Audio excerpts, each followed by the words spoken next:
Sussex were on the wrong end of another close finish in this season's Friends Life T20 as they fell to a 6-wicket defeat in Chelmsford, Essex claiming their win with just 4 balls remaining. Batting first after losing the toss, Dwayne Smith and Matt Machin were soon playing their shots and playing them extremely well. Smith top-edged a 6 off Graham Napier in the second over, while the third saw Machin hit 2 fours in this wonderfully timed maximum off Sean Tate.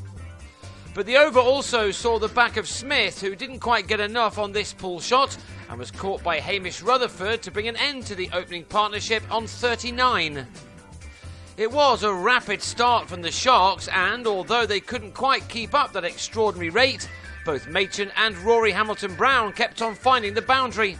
By the end of the 6 power play overs, Sussex had 63 runs on the board, and by the halfway stage of their innings, this pair had added a further 32 runs to take the total to 95, and with wickets still in hand, an imposing score looked a real possibility.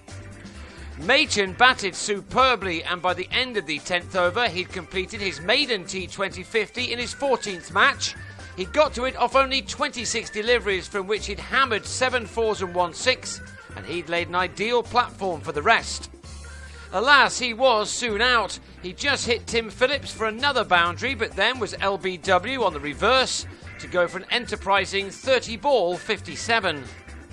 It was a wicket which altered the nature of this contest. Tate came back on to have Scott Styris caught at mid-off by Reece Topley. And then, next ball, the Australian quick trapped Chris Nash in front for a golden duck. Tate was having a great spell, and in his next over he also claimed the wicket of Joe Gatting, another to mistime his shot to mid-off. So, with 6 overs left, Sussex were now on 117 for 5, but Michael Yardie and Hamilton-Brown put that mini-collapse behind them to put their side back on the right course. The 17th over went for 14 runs as both men put bat to ball, ruining top list figures in the process. Yardie made a quick-fire 18, but then turned a delivery from Napier to Greg Smith in front of the rope. And Sussex lost more wickets in the last couple of overs. Hamilton-Brown on a runnable 43 steered Topley to Ravi Bopara at short fine leg. Ben Brown was easily run out by Napier after he was sent back by Chris Jordan. And Will Beer went in a similar way as the Sharks ended their 20 overs on 171 for 9, Tate taking 4 for 26. That total was boosted by 12 penalty runs, which had been added for the host's slow over rate. It was then a decent enough total, especially against a side which was bowled out for only 74 last time out. They lost an early wicket here too as Rutherford chipped Jordan's third ball to Chris Liddle.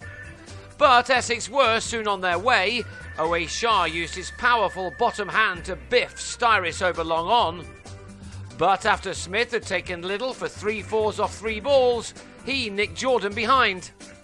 That left Essex on 35 for 2 at the end of the power play, only for Bopara to go after Beer. He swept him for 2 sixes off successive deliveries, both superb shots as the Eagles headed to 74 for 2 at the halfway stage of their innings. Shah too was looking in good nick. He'd scored more than half of those 74 runs in the defeat to Middlesex on Friday night, and he put on 56 in 6 overs here with Bopara.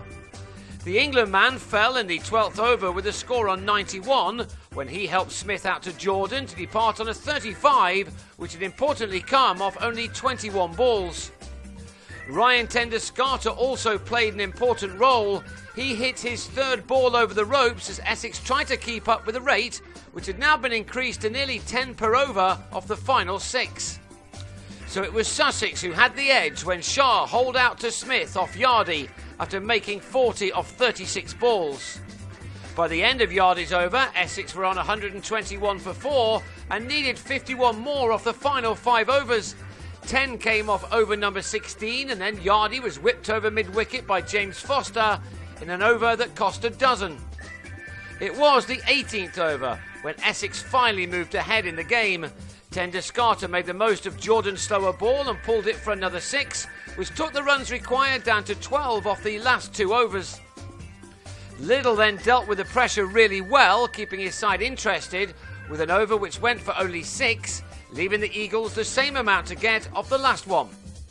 They needed only 2 balls.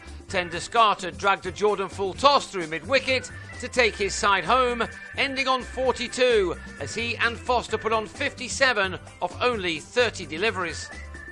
Yet again it had been close, and yet again it was Sussex who ended up as the losers, this being their 5th defeat in 6 games.